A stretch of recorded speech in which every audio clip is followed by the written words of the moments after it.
That's right. For this week's main topic, we were lucky enough to get out to the Walt Disney World Resort for a little new sporting experience that, while we've seen from afar on television and so forth, we had not actually been able to attend in person. Well, we set that right this last week, Michelle. Not only that, it was at the Walt Disney World Resort, so even better. Yeah, it was really quite an experience and something we've been looking forward to for quite a while.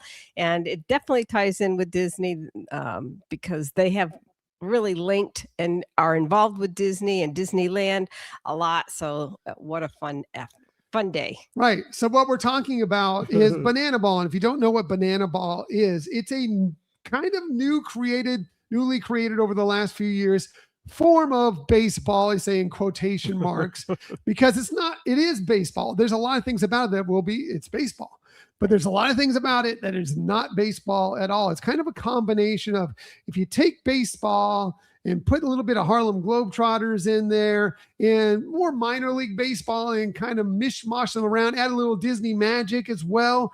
And then you kind of got Banana Ball, right, Michelle? Yeah, I mean, the game is, somewhat played just like baseball. I mean, obviously there's a ball, there's a bat and everything like that. And you're playing at a baseball stadium and things like that. They do have some more unique rules, and partly to make it more entertaining because they've seen people not maybe stick around for full games or be as attracted to go to baseball games anymore. They've added a lot of things to make it go faster, so it's not dragging, and definitely to incorporate family fun. Yeah, so we'll get in a little bit to that.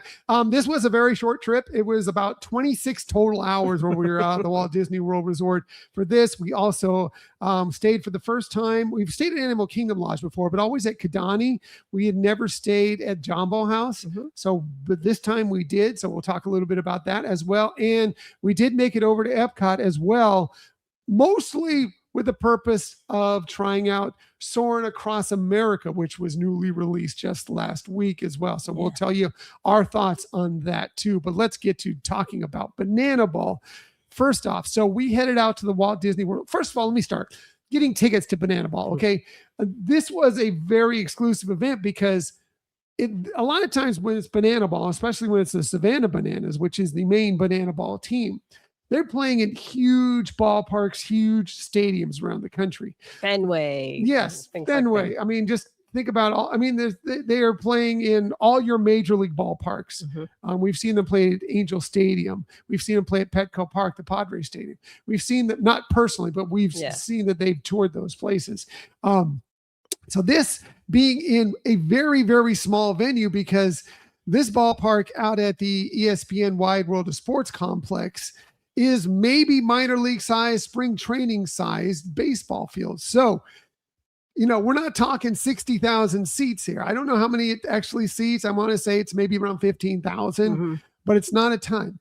So tickets were very, very hard to come by. And we entered into the lottery to try and get those tickets, and we both failed in getting those tickets. So we thought, oh, that's too bad. We're going to miss out on our opportunity. However, when we were heading to one of our Run Disney races, we were noticed in the guide book that Banana Ball was advertising in there. Not just advertising, but saying, go to this site. As people involved in Run Disney, they're doing some of these Run Disney races. You have a chance to get these tickets to this. I didn't have a lot of hopes for it, but got in there and we did find some seats. And there were actually I'm not going to say a lot of seats, but there were a few seats available for us. We did find the best seats we could possibly. I mean, we're not right behind home plate, but we did find some good seats. Right. And we're excited to be able to attend this event. Yeah. I mean, and the funny thing is, the other thing that played into it more recently was the fact that the weather forecast for Saturday when we went was not very favorable. We thought for sure it was going to be either delayed or possibly totally rained out, which did happen, that they did have some delays on the Friday game, but we were there going for Saturday and it worked out. We didn't have a drop of rain. Yeah. So yes, there were Friday and Saturday nights. We did not go Friday night. We went to the Saturday night. event. Earlier in the week, the weather reports were saying it's going to be 70 to 80% chance rain, torrential, could be multiple inches of rain. And I think there was that in and around it, but we got really, really lucky that night we had no rain during that time we were there. We just it was very hot and humid. Very muggy. It was very, very muggy. But we did not get a drop of rain for our night. Like Michelle said, I heard Friday night they had a little bit more of that. But they still got even that. They got to play that one. Right. Even that one didn't get rained out either. So very cool.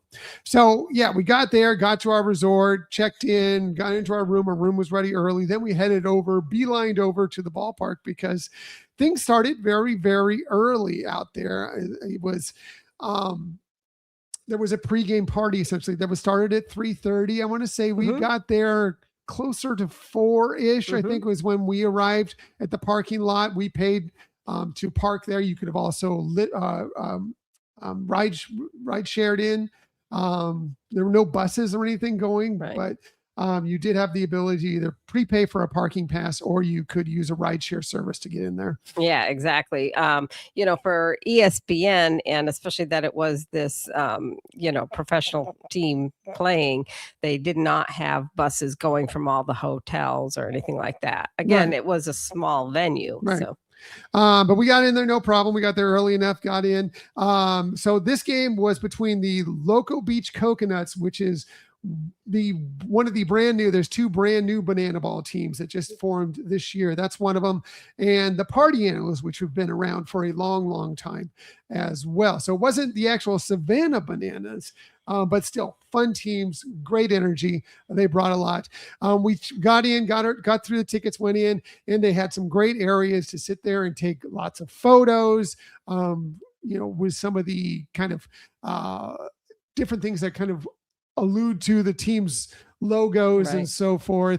We took several pictures together. Hang loose, let loose, go loco.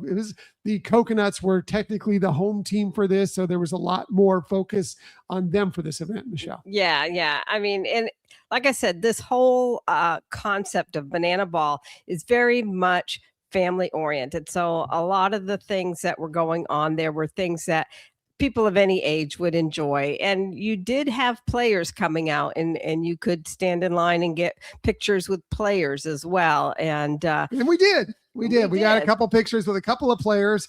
Lines they were super long, but they were long and they were obviously, I'm going to be honest with you.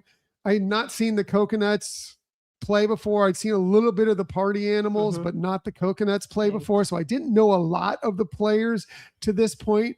But we did get some cool photos. They were really, really nice, every one of them. But where they were really, really great with these players that were out there, and both teams were out there all over this area before you got actually inside the complex, taking pictures. When kids came up to them, they got down with them and they talked with them at length. It was really, really nice to see. Yeah, you could see definitely the fandom was out there. The kids were very familiar with these teams and with these games. A lot of autographs going on, autographing merch and stuff like that as well. So it was a lot of energy. And this is what this whole thing is really about. It's about family fun, having fun, just having a good time. That is what this is all going to be focused on throughout this. And this starts it. This is 3 hours before the game even begins. There's these players out there. There's merch being sold. There's food being sold, drinks, all sorts of stuff going on out there. And yes, met the players. It's so funny. You were in line. I was getting a spot at the pregame party stage for us, so Michelle could see because vertically challenged. She was up there getting in line for a photo with a player, and unfortunately, right before she was about to get a photo with that player, very, very handsome player, by the way. It was time for him to get called away. Unfortunately, I mean, it happens. There's going to be a cutoff point at some point for him to get called away. But I thought it was kind of funny. Yeah, I mean, unlike with Disney and PhotoPass, where they'll cut the line off when they know that they can't accept any more people for the time frame, and they didn't have photographers there, but they did have people from the Banana Ball Society or whatever the organization Right. there, and they would use your phone to take pictures. Yeah, basically the PR team essentially, Right, you know, yeah. would be there. But it was great. We got some great pictures with some players and met some, and it was fun. Then we went up to the party, and the party, they had a stage out there, and they had a band. They were called Sitting on Saturn. They were fantastic, playing a lot of different types of music and just kind of keeping the party moving. They had the hosts who do kind of the broadcast and on-field performances during the game itself out there hosting. There were games played, there was dancing, there was music. The hooligans came out, who are these larger than average males, but just so fun. And we had some fun with them. The mascots, there are two Coconuts mascots, Peter Colada, who's the parrot, and is it Loco Coconut, So, yeah. who is the world's biggest coconut apparently. And even the party animals, some of the players came up there on stage and joined in on the fun and played some games and had a good time. The coconut players made the stage later. We had actually kind of moved away at that point because we were getting ready to get into the stadium. They had the gates closed until that point, but it was a couple hour party out there of just fun, music, games, laughter. It was really fun. They had food trucks there with a variety of different foods, and whether it's sandwiches, sweets, and the like. We keep saying it, but just a lot of energy, and you felt you were safe in that environment, and it was just a lot of joy around. People really come out for this, right? And this was just for ticketed people who you could only get in this area if you did have a ticket for that game. But great time. We did see some people, they asked, were you here last night too? And they were like, yeah, we went to both days. I'm like, wow, I had to get tickets to both days. Pretty cool. I guess technically we could have done that, but we one was good enough for us. So then we went in, and one of the great thing about our tickets for this, since we got them through the Run Disney event, is these were special tickets that also included food and non-alcoholic beverages involved. There was a special area on both sides down the first base and third base lines just for people. You got a special wristband with your tickets, and you could go in there and get food. They had nachos with traditional ballpark nachos, the cheesy sauce with chili. They had chili, and they had jalapenos that you could put on there. They had hot dogs. They had shredded chicken and some buns, so you can make some shredded chicken sandwiches. They had pickles. They also had popcorn. They had sodas and water. And I'm going to tell you, it was hot. It was humid. We had so much water. Like, thank goodness that we weren't paying for bottles of water, because we would have probably paid as much as we paid for our tickets just for water at this event. Right. Exactly. Yeah. It was really, like we said at the beginning, hot and humid. So having that ability to just walk up and get, waters, and they, like you said, they had sodas there as well. I think I had a Diet Coke at one point. Yeah, I think we started with one, and then we switched to, I think I had 4 or 5 bottles of water alone because it was so hot and humid. Yeah, it was crazy. Yeah. So, but that was really nice and convenient having that. It was, just steps away from our seat. So it was super, super convenient. Yeah, we went up there a couple times to grab stuff, and then just to go up and grab a bottle of water. We would go do that when we would get up. They did have a bar there where you could purchase alcoholic beverages, including a couple. They had beers, they had they may have had wine. They did have some where you could get a mixed drink, and they had a couple specialty cocktails. We tried one of the specialty cocktails based on the Coconuts, because it was the Coconuts home game or whatever. Tried it. It was blue, kind of like the Coconuts flavor or colors. And it was okay. I wouldn't say it was my favorite alcoholic beverage I've ever drank, but it was just cool to enjoy and get in the spirit. Yeah. It was fun getting it, and the person there making our drinks, she was really delightful too, and we enjoyed it. And I was glad that actually we liked it. We didn't necessarily love it, so which was probably good, because then it forced us to drink more water instead of getting more alcohol in us, which we were. A hot day. At one point we were thinking, okay, well, we'll drink this one, then we'll go up later and we'll get another alcoholic beverage of some sort of mixed drink or whatever, but we just needed so much water. We're like, I think it just ruled it out. Because we were just like, I just need more water, because it was very, very sticky, very, very hot. And then we took our seats. We were right down the first base line, kind of in between first base and where the right fielder would be. energy. It's a small ballpark, so there really are no bad seats. I'm not going to say we were right in the midst of the action, but the one good thing about Banana Ball is they keep action going all over the field. Like there's players, there's the hooligans, there's even the umpires getting involved in getting people involved at all parts of the ballpark and the fun. Yeah, it's nonstop energy of things going on. In fact, I remember telling you it's actually kind of it was difficult for me to necessarily watch the game because at any given moment, even while the game was going on, something else was going on. They were either throwing like t-shirts or they were, throwing, they had some of the, I think the softballs and stuff like that. And just getting the crowd excited all the time. And there was music playing all the time, nonstop. Just never stopped. Yeah, there was always energy going throughout this, and that was great. No matter who you are, like I don't know how you could get bored because there was something for everybody at this. If you like kind of the baseball, if you like seeing amazing, tricky plays, if you like music, if you like dancing, if you like fun, if you're looking to get a ball or a t-shirt or, get an autograph from a player or whatever, and fun games in the between innings on the field, there's stuff going on all the time. It's pretty amazing. Before the game started, both teams were introduced. And that was time we got a little of the Coconuts doing their dance on the field.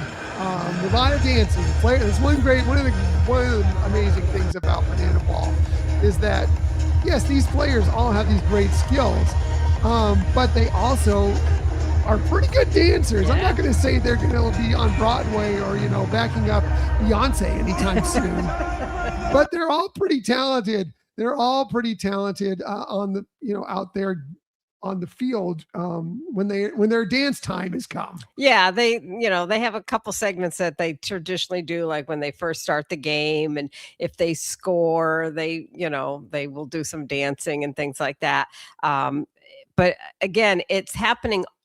A lot of that obviously is happening on the field, but I think some of the other things that I was mentioning too is it's happening at different parts of the ballpark, and so for me, I was like, okay, where's this happening? You could see it on the Jumbotron kind of thing, but it's like, where are they? Oh, wait, they're over by third base now, or it just throughout the areas that they were doing things. And it seemed like almost all the time there was players in between their needing to be on the field around to do autographs or selfies with kids, so they were right there in the stadium throughout different parts of the stadium and available. And different than like at a regular baseball game, the players are all on the field. They're not just sitting in the dugout, they are actually on the field doing things and getting, doing little things on the sidelines, getting the crowd pumped up, sometimes hopping on the dugout and leading people into a dance, sometimes taking part in elaborate choreographed pieces for somebody to come up to bat. It's amazing. So let's get into a little bit of the rules of Banana Ball. For those of you who don't know, yes, it's baseball, but it's baseball done in a very different way in the fact that they never want the team to be involved to ever be out of the game. So you will never find a Banana Ball game where you're in the third inning and you're like, well, the game's over. They're up 13-0. We're never coming back in this game. It's done. Right. What do we do now? Also, there's always stuff going on. They start a clock at the beginning of the game. It counts down for 2 hours. They try and complete these games in 2 hours, maybe just a little bit over, but they need to be in the ninth inning within 2 hours. So things are constantly moving. No one steps out of the batter's box. You get a strike if you step out of the batter's box. They're constantly getting the ball, throwing the ball. Every once in a while, there's a little dance number in between, but they're doing that. How they keep the games close is that it doesn't matter how many runs any team scores in an inning. You could score 8 runs in an inning. You could score 1 run in an inning. If you are the one who scores the most runs in that inning, you get 1 point per inning. So it could be 8-1. It could be 1-0. Whoever had the most gets that point. So it's not 8-0 after the first inning. It's 1-0. And then at the end, that continues on. So it'll go to, depending on how many innings you win, it could be, you might not win any innings or you may win several.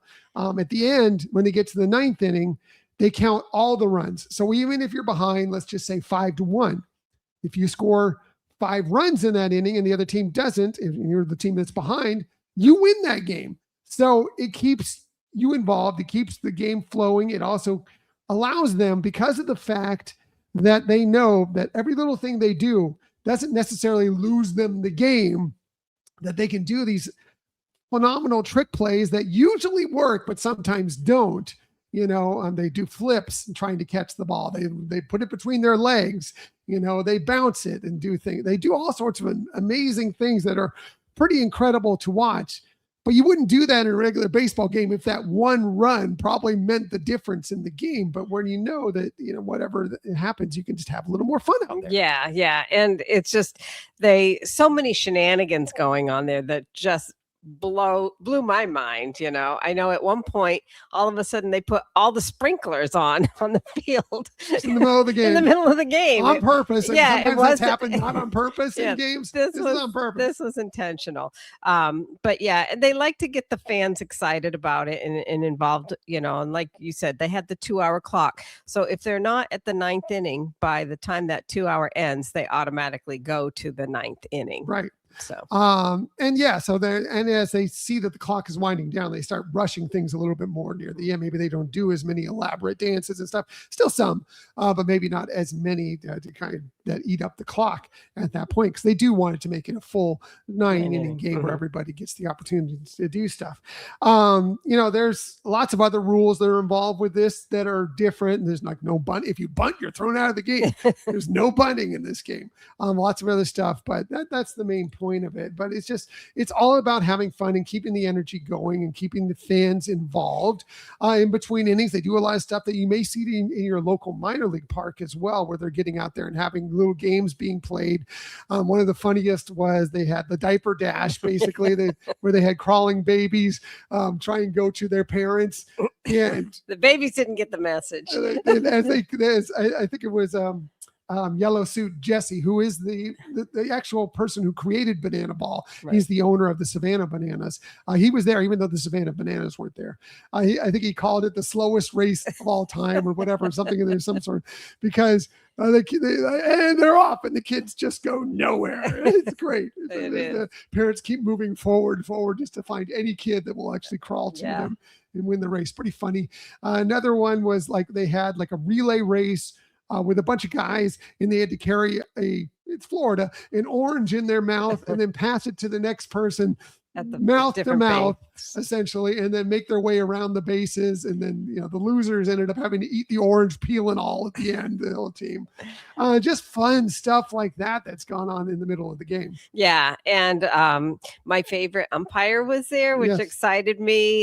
He very much has the moves, and in between each pitch, he's dancing and things like that. It was just so funny to see all these things.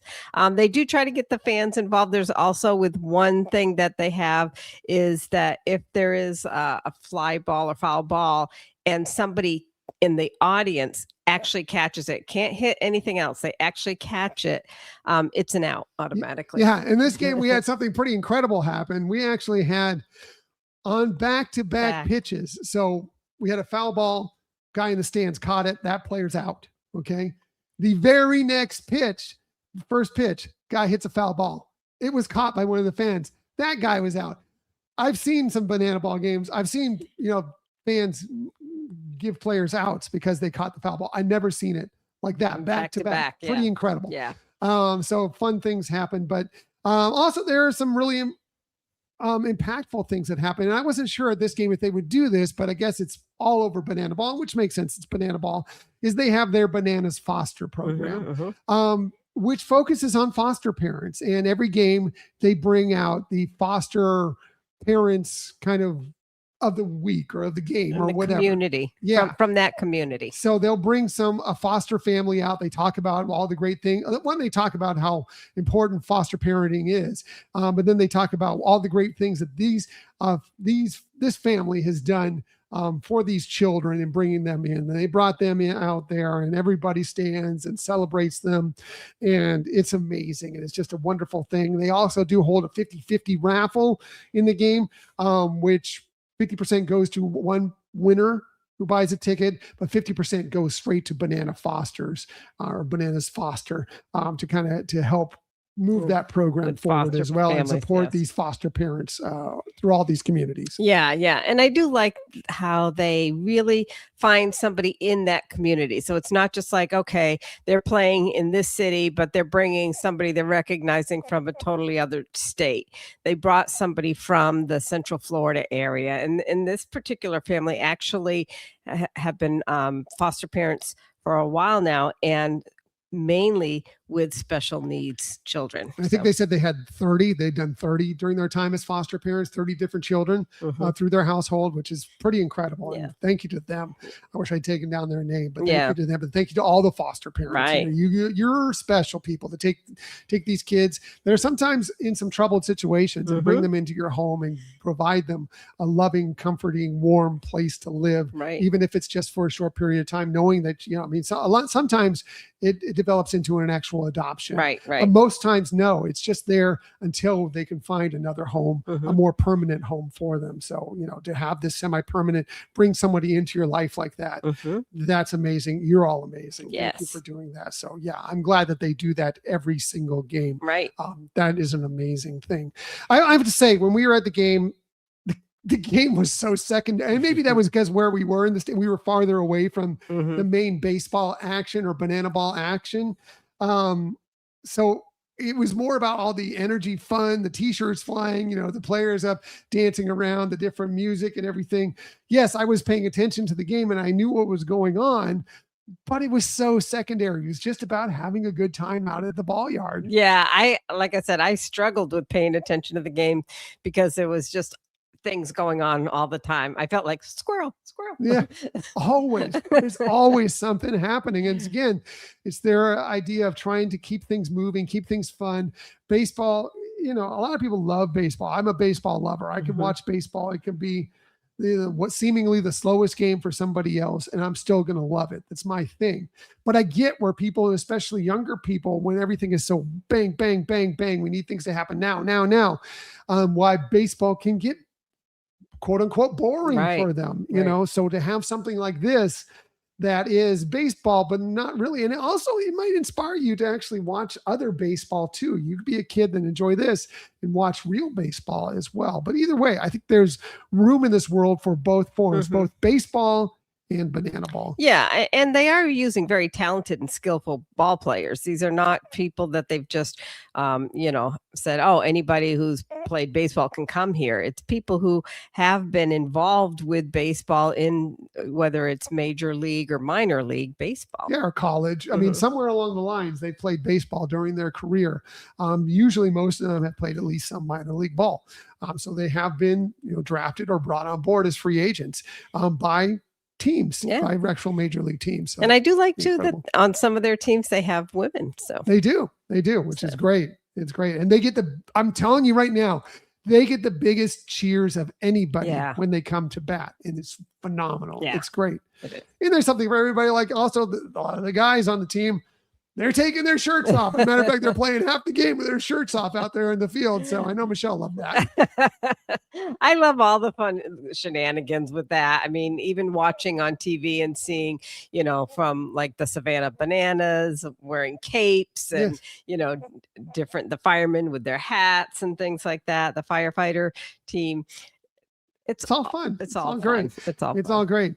There was a point in the game where they stopped down and they had us all stand up and turn our flashlights on our phone. And they do this also with the Bananas game. They do a different song. For this game, they did the song, it is something else, but it's called Three Little Birds by Bob Marley. But it's the every little thing is going to be all right. Which totally goes with the Coconuts vibe of, just be cool, just chill, go loco, just have fun. So everybody's out there swaying back and forth with their flashlights, including all the players on the field, singing away at this song. It's a great, energetic, fun moment. I think it's kind of like the seventh inning stretch of a baseball game. But it's really, really great. And it's a great moment of just unity there in the stands for sure. Yes. They also take time during the game to honor veterans and, acknowledge them and everything, as well as all first yes, responders. thank you. All first responders as well. Yeah. And teachers as well. So yeah, all those people that are maybe, yes, they do get some credit, but the fact that they can use as much credit as they don't get paid what all these people deserve, especially teachers. The fact that they can stand up and everybody can applaud them is amazing. Right. Sure. Yeah. And I was even noticing, I didn't notice it till they mentioned the teachers, but there was somebody from their marketing team, throughout the stand. And I'm not saying everybody did, but I saw them giving some little, like, little bracelets and things, different paraphernalia that was of the Loco Beach Coconuts. Is that right? Local Beach? Yes. Local Beach Coconuts. Just things like that to say, show a little sign of appreciation. Right. There was lots of stuff going in the stands all the time. If you're a kid, you probably ended up with a baseball because there were baseballs going into the stands. We saw in the pregame warm-ups, the players playing catch with some of the kids in the stands.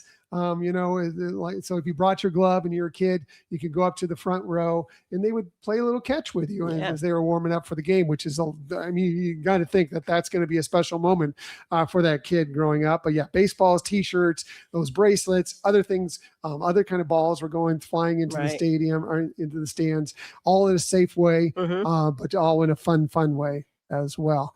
When it was all said and done with our game, like I said, the game was kind of secondary, but it was the party animals that ended up winning the game 4-1 when it was all over.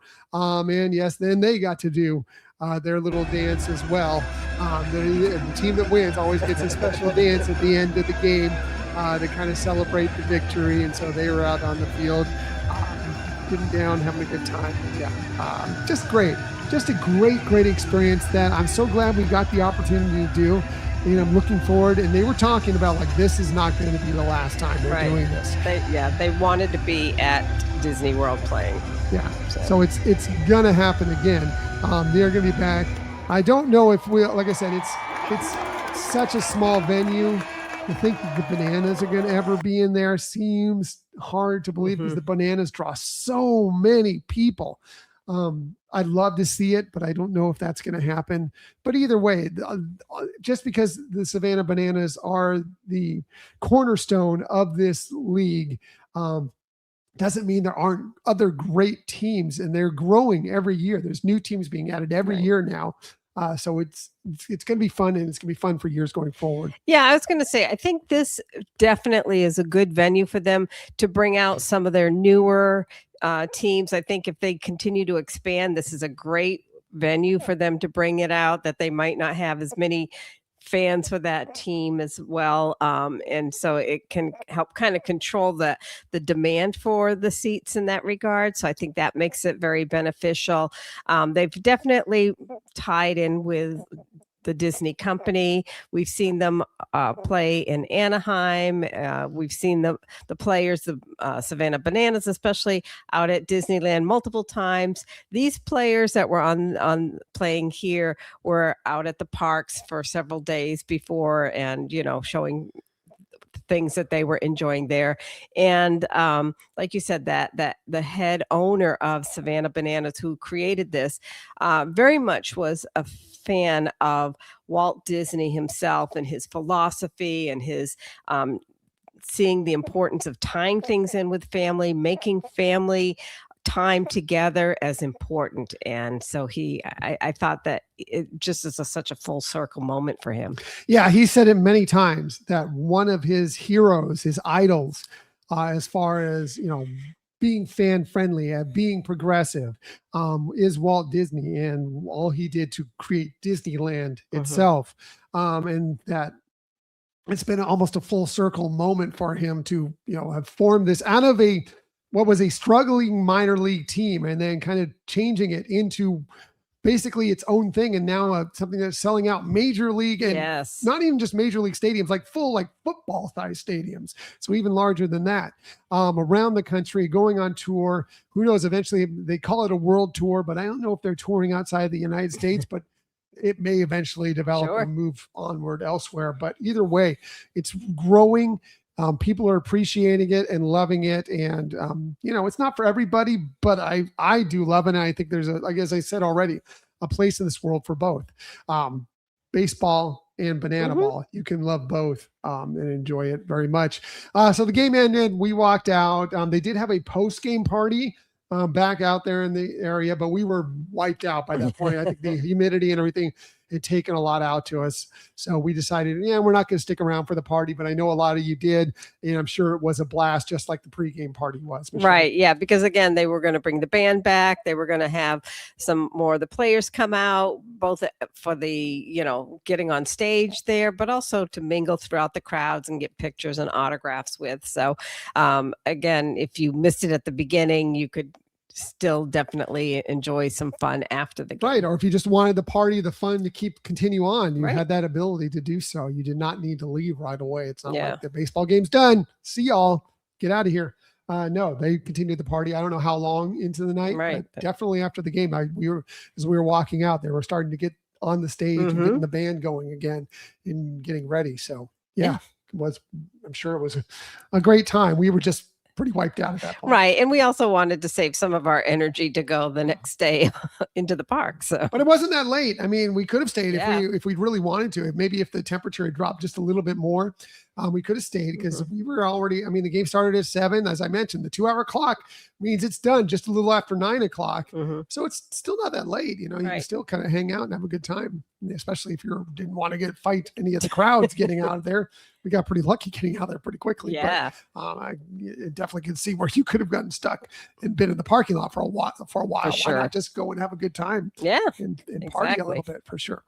So I headed back to our resort, just had a good evening there at Jumbo, and we picked up some treats and a bottle of wine, a nice African bottle of wine. It just capped off our night there, Michelle. Yeah, it was just a really great way to top off the evening. Yeah. One thing, since, this was the first time we had been to Jumbo House before, and, especially when we'd stayed at Kidani, but we'd never actually, we toured the lobby and always appreciate how beautiful the lobby is. Some of the fine dining establishments there. I don't think we've eaten in a lot of them, but we've enjoyed the pool very many times. But this was the first time we've actually stayed there, so we got to really take it in. The lobby is so spectacular. It's one of the best lobbies on property, in my opinion. I don't know what you thought of it, Michelle. Yeah, I think it definitely rivals with Wilderness Lodge in how expansive it is, and how impressive it is as you first enter and everything. Yeah. Enjoyed that. We had so we were using DVC points for this. We had a standard view room, but we were pretty happy with our view. We did have a bit of a roof over the restaurants and lounge there, but we had a pretty good pool view. The pool is beautiful. We love that. That pool is an underrated pool. Yeah, it's one of the best pools on property, but it's underrated because it's kind of so far away from everything else, so people don't know about it. But it is a fantastic pool. You could see a little bit of the savannah out there. They had a place past the pool. You can't see it in the photo that we're showing on YouTube, but they had a bunch of flamingos out there and stuff. So that was kind of cool that we can kind of see those off in the distance. We did also go and take a tour around, and there are areas, even if you don't have a Savannah view room, where you can go out there and enjoy and see the animals. Right. Out there on the savannah and having a meal or just sitting and relaxing on a hot day, worth your time to, even if you're not staying where you can watch them all the time. Right. Go check them out or get a different perspective of them. Right. Exactly. And they also throughout the lobby had a lot of edutainment things going on as well there. And they do have some representatives that are there to talk about different things, whether it's the, life on the savannah, if it's about the bugs, if it's about, specific animals or cultural issues as well. So it's really has a lot on that property. A lot of actual African art and African inspired art throughout that lobby. It's amazing. And I did see also, you're talking about them out there and doing things and being able to explain things and having different displays for people to check out. I also saw some of the, counselors or whatever they were.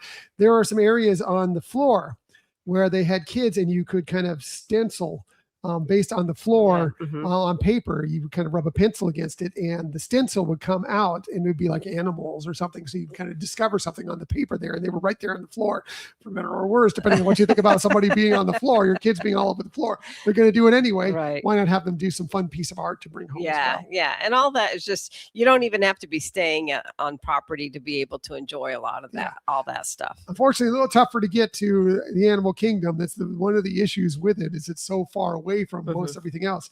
A little tougher to get to Animal Kingdom than it is like some of the Magic Kingdom resorts, some of the resorts around Epcot and the studios and so forth. But if you can get to have a reason to venture out there, it's worth your time to check out some of the amazing sites and some of the great, the great culture that's involved in this amazing resort. So then we got up, packed up, went out that morning. And yes, we wanted to make sure and get to Epcot because we didn't plan on staying a long day. We knew it was going to be hot. It was going to be humid again. And there was still more threats of rain rolling through. But we did need to do Soarin' Across America because that had just opened up officially a few days prior to that.